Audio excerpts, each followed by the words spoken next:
안녕하세요. 주효정입니다. 최근 미국 국채 2년물 금리가 고점을 갱신하고 10년물 금리가 4%를 돌파하였습니다.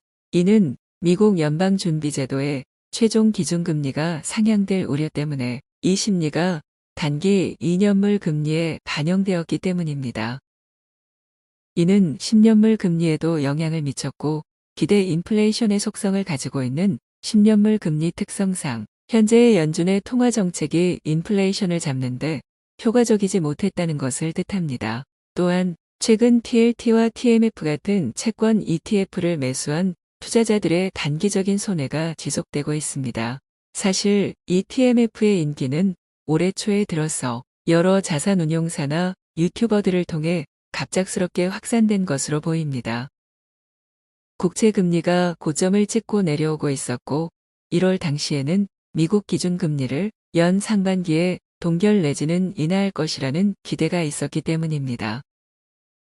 실제로 여의도의 메이저 자산운용사들 중 한 곳은 2년물 금리가 빠지는 것을 보고 금리 인상이 조기 중단될 것이라는 자료를 1월에 배포한 적이 있었습니다. 당시 2년물 금리 고점 이상으로 기준금리를 올릴 수 없다고 하면서 금리 인상의 가능성이 희박하다고 주장한 것입니다. 또한 미국 100년의 역사 중 지금 같은 시기에 금리 인상을 지속한 시기는 존재한 적이 없다고 하였습니다. 그러나 2달이 지난 지금 이 예측은 완전히 틀렸다는 것이 증명되었습니다. 2년물 금리는 고점을 돌파하였고 연준 이사 및 연은 총재들은 3월 현재 50bp 인상인 빅스텝을 생각하고 있으며 시장에도 지금은 이 결과가 반영되어 있습니다.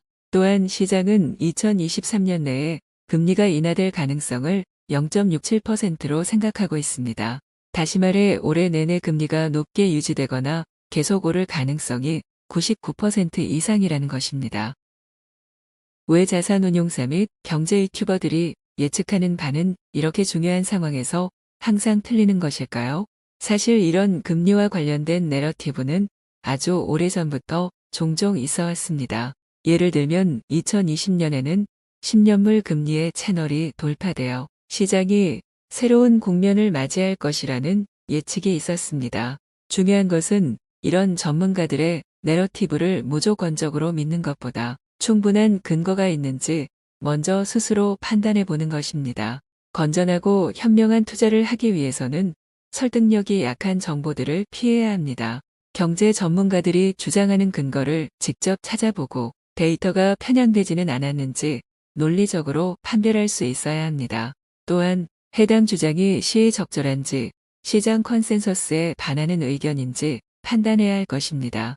흔히들 인터넷은 정보의 바다라고 하지만 그 물이 맑은 물이라는 보장은 없습니다. 넓은 정보의 바다 속에서 자신만의 기준을 잡고 잘 항해하여 목표에 도달하는 것이 개인 투자자들이 지향해야 할 마음가짐이라 할 수 있습니다. 이번 영상은 여기까지입니다. 다음 영상에서는 본격적으로 국채 투자가 무엇인지에 대해 알아보도록 하겠습니다. 국채 투자를 결심했을 때 생각해 보아야 할 사항들, 예를 들면 근본적으로 국채가 어떻게 주식과 다른지, 장기적으로 국채 수익률은 어떻게 변화할지 등에 대해서 설명드리도록 하겠습니다. 영상 시청해 주셔서 감사합니다.